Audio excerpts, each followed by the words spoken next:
Breaking news చూస్తున్నాం. కొమరం భీం ఆసిఫాబాద్ జిల్లా కాగజ్ నగర్ మండల పరిధిలో ఇంకా పులి భయం వెంటాడుతుంది. నిన్న బెంగాలీ క్యాంప్ 6 నంబర్ విలేజ్ సమీపంలో గన్నవరం గ్రామానికి చెందిన లక్ష్మి అనే యువతి పత్తి ఏరేందుకు చేనుకు వెళ్ళగా ఆమె వైపు పులి దాడి చేసింది. ఇక ఈ క్రమంలోనే రంగంలోకి దిగిన ఫారెస్ట్ అధికారులు మొత్తం 15 గ్రామాల్లో హై అలర్ట్ ప్రకటించారు.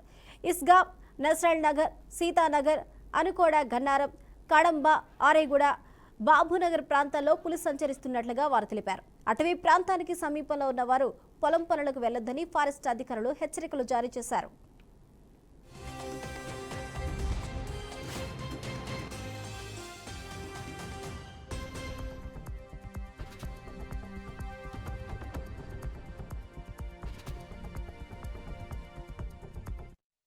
కొమరం భీం ఆసిఫాబాద్ జిల్లాకు పులి భయం వణికిస్తూ ఉంది. ఇదే అంశానికి సంబంధించి పూర్తి అప్డేట్స్ మా ప్రతినిధి శ్యామ్ అందిస్తారు.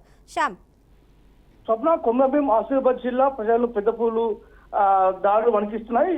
నిన్న కాగజ్నగర్ మండలం నజ్జుల్ నగర్ గ్రామం వద్ద మోర్లే లక్ష్మి అనే యువతిపై పెద్ద పూలు దాడి చేసి చంపేయడంతో జిల్లాలో ప్రజలకు మరోసారి పులి భయం పట్టుకుంది. పొరుగు రాష్ట్రాల నుంచి వస్తున్న పులులు రిజర్వ్ అడవుల్లోని కోర్ ఏరియాలకు వెళ్లే దారిలో రోడ్లు గ్రామాల్లో అడ్డుగా ఉండడంతోనే ఇవి మనుషులపై దాడులు చేస్తున్నాయని అటవీ శాఖ అధికారులు చెప్తారు. గత 4 ఏళ్లలో ఈ ప్రాంతంలో పులి దాడిలో 4 మరణించారు. ఈ ప్రాంతం మహారాష్ట్ర, తెలంగాణ మధ్యలోని టైగర్ కారిడార్ భాగంగా ఉంది. మహారాష్ట్రలోని తడబ, తిప్పేశ్వర్ టైగర్ రిజర్వ్ నుంచి ఆవాసం తోడు వెతుక్కుంటూ పులులు వస్తున్నాయి. దీంతో మనుషులు పులుల మధ్య ఘర్షణ ఏర్పడుతున్నది. నవంబర్, డిసెంబర్ నెలలు పులుల సంతానోత్పత్తికి అనువుగా ఉంటాయి. ఈ సమయంలోనే వాటికి ప్రతికూల పరిస్థితులు ఏర్పడితే కోపంతో దాడులకు దిగే అవకాశం ఉందని అటవీ శాఖ అధికారులు చెప్తున్నారు. ఆదిలాబాద్ జిల్లా సరిహద్దులోని టైగర్ కారిడార్ చుట్టుపక్కల ప్రాంతాల్లో ఇటీవల కాలంలో 4-5 పులులు సంచరిస్తున్నట్టు గుర్తించారు. కొమరం భీం ఆసిఫాబాద్ జిల్లా వాంకిడి మండలం బండిఖానా దాబా గ్రామంలో శివారులో ఆదివారం పశువులపై ఒక పులి దాడి చేసింది. అది మంగళవారం కూడా అక్కడే సంచరించింది. ఆ తర్వాత ఏకోవంతర సమీపంలోని కిండి దేవస్థానం మీదుగా వెంటట్లు కొన్ని గ్రామస్తులు తీసిన వీడియోల ద్వారా వెల్లడైంది. అంతేకాకుండా ఈ నెల 17న నిర్మల్ జిల్లా నుంచి ఆదిలాబాద్ లోని వచ్చిన పెద్ద పులి ఊటూరు మండలం చాండ్రు గ్రామం శివార్లో రాజులగూడ గ్రామానికి చెందిన ఓ రైతు ఎద్దుపై దాడి చేసింది. గతంలో పెద్ద పూలు సంచారం అంతగా లేని ఉమ్మడి వరంగల్ జిల్లాలో కూడా పెద్ద పూలు సంచరిస్తున్నట్టు తెలుస్తుంది. ఉమ్మడి ఆదిలాబాద్ జిల్లాలోని కవ్వాల్ టైగర్ రిజర్వ్ కోర్ ఏరియాలోకి పూలు సమస్యగా మారిందని అటవీ శాఖ అధికారులు అభిప్రాయపడుతున్నారు. మహారాష్ట్రలోని తడబ, తిప్పేశ్వర్తో పాటు ఛత్తీస్గఢ్ లోని ఇంద్రావతి టైగర్ రిజర్వ్ లో పుల్ల సంతతి బాగా పెరిగింది. దీంతో శాశ్వత ఆవాసానికి తగిన అటవీ ప్రాంతం ఆహారం లభించిన కొన్ని పులులు తెలంగాణలోకి వస్తున్నట్టు, కొన్ని సందర్భాల్లో ఆడపూల తోడు వెతుక్కుంటూ మగపూలు ఆదిలాబాద్ జిల్లాలోని పూల కారిడార్ కు సమీపంలోని అడవిలోకి వస్తున్నట్టు చెప్తున్నారు. దాదాపు నెల రోజుల వ్యవధిలోనే ఉమ్మడి ఆదిలాబాద్ జిల్లాలోని బోత్, కుంటాల, సారంగపూర్, మామన, పెంబి మండలాలు, మంచిర్యాల జిల్లా లక్షపేట, బెల్లంపల్లి, కెరిమేరు మండలంలోని లక్పాపూర్, కరంజీవర ప్రాంతాల్లో 4-5 పులులు సంచరిస్తున్నాయి. మొత్తం ఈ పులులు ప్రవేశించడంతో కొమరం భీం ఆసిఫాబాద్ జిల్లాలో పులి సంచరించడం ఇది తొలిసారి కాదు. గతంలో కూడా అనేక మార్లు ఇలాంటి సంఘటనలు చోటు చేసుకున్నాయి. దీనిపైన అక్కడ ఉన్న సదరు గ్రామస్తులు కూడా అటవీ శాఖ అధికారులకు అనేక మార్లు మొరబెట్టుకున్నారు. అయితే ఇప్పుడు అటవీ శాఖ అధికారులు బయటకు వచ్చి పొలం పనులకు వెళ్ళదంటూ కూడా హెచ్చరికలు జారీ చేసినప్పటికీ కూడా ఇది తొలి కంప్లైంట్ కాదు. గతం నుంచి కూడా వారు చెప్తున్నారు ఈ విధంగా ఇబ్బందులు ఉన్నాయని. మరి ఇప్పటి వరకు అటవీ శాఖ అధికారులు ఎందుకు యాక్షన్స్ తీసుకోలేదు? ఇప్పుడు జరిగిన ఇంకొక ప్రాణం పోయిన తర్వాత కూడా ఇప్పుడు ఏం చేయబోతున్నారు దీనికి సంబంధించి?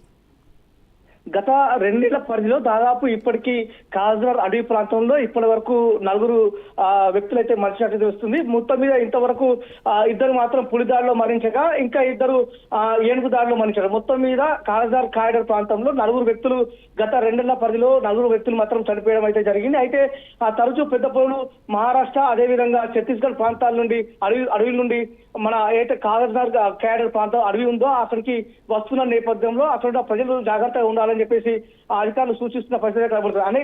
కాకపోతే గత 2 ఏళ్ల పరిధిలో అవి పులులు మన తెలంగాణలోనికి వచ్చి పర్మనెంట్ ఆవాసం కోసం వెతుక్కున్న క్రమంలోనే ఈ గ్రామంలోకి వెళ్లే క్రమంలో వాటికి ఎవరైతే అడ్డు వస్తారో ఆ అడ్డు వచ్చిన వారిపై దాడి చేయడం, అదేవిధంగా పశువులపై దాడి చేస్తూ వెళ్తున్న క్రమం అయితే కనబడుతుంది. మొత్తం మీదనైతే పులి సంచారంతో అటవీ శాఖ అధికారులు కూడా గతంలో కూడా అనేక సార్లు వాటిని పట్టుకునేందుకు ప్రయత్నాలు చేయడం అనేది జరిగింది. అంతేకాకుండా ప్రత్యేకంగా బోన్లు ఏర్పాటు చేయడం, వాటి బోన్లు ఏర్పాటు చేసి పట్టుకునే ప్రయత్నం చేశారు. కానీ అవి మాత్రం ఎప్పుడు కూడా బోన్లో పడిన పరిస్థితి కనబడలేదు. మొత్తానికైతే వాటి చావే ఈ ప్రాంతానికి వచ్చి మళ్ళీ మహారాష్ట్ర, ఛత్తీస్గఢ్ ప్రాంతాలకి వెళ్ళిపోతూ ఉంటాయి.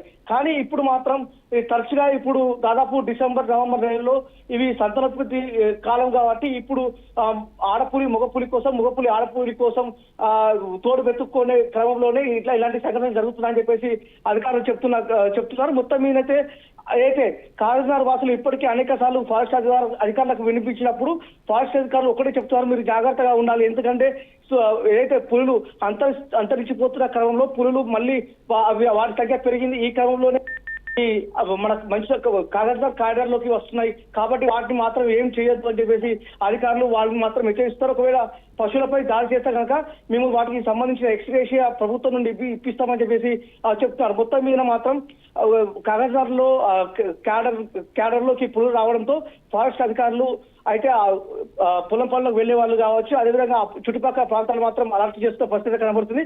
అందరూ కూడా చాలా జాగ్రత్తగా ఉండాలి, ఒంటరిగా మాత్రం బయటకు వెళ్ళొద్దని సూచిస్తున్న పరిస్థితి కనబడుతుంది. అయితే శ్యామ్ గారు, ఎన్ని రోజులు వీరు పొలం పనులకు వెళ్లకుండా ఉండాలి? రెక్కాడితే గానీ డొక్కాడని ప్రజలు, గ్రామస్తులు ఉన్న పరిస్థితుల్లో అధికారుల నిర్లక్ష్యం వల్ల ఎన్ని రోజులు వారు పనులకు వెళ్లకుండా ఉండాలి, పొలాలకు వెళ్లకుండా ఉండాలి? అదేవిధంగా ఏదైతే పశువుల మీద దాడి చేసింది అని చెప్తున్నారు, దానికి సంబంధించి ఎక్స్గ్రేషియా ప్రకటిస్తామంటూ కూడా అధికారులు చెప్తున్నారు.